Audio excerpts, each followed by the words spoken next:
As of the end of the day yesterday, the charges na had been filed against all 6, which means they will have to go through the process of investigation by the necessary authorities in Hong Kong. So hindi pa yan sila agad makakauwi.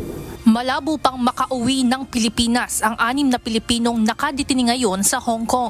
Kinumpirma ng Philippine Consulate General sa Hong Kong ang pagkaaresto ng mga ito noong August 17. Kahapon, formal na silang kinasuhan dahil sa aligasyong pagpasok sa hindi otorisadong trabaho, pagtatayo ng negosyo at umano'y pagpapanggap bilang mga dentista.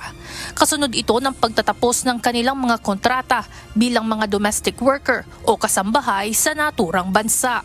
Ayon kay Secretary Hans Leo Kakdak ng Department of Migrant Workers, inaasikaso na ng pamahalaan ang kaukulang tulong para sa mga ito.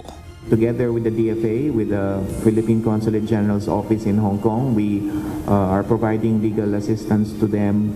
A visitation will happen. As I understand it, the lawyers will visit them as early as today.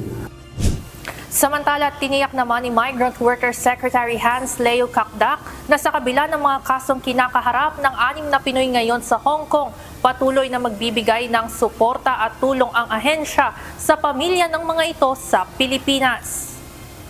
Giit ng kalihim, hindi dapat madamay ang pamilya sa anumang illegal na trabaho na pinasok ng kanilang mga kaanak sa ibang bansa.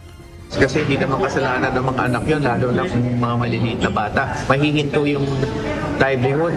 They will face the necessary proceedings in the host country. Yes, they will be given their day in court, but in the meantime, we will assist the families. Samantala, nakikipag-ugnayan na ang Overseas Workers Welfare Administration o OWA sa kanilang mga pamilya upang maipaabot ang kanilang mga kinakailangang tulong. Evan Alvarez, UNTV News and Rescue. Diyos ang aming sandigan, serbisyo publiko ang aming pinahahalagahan.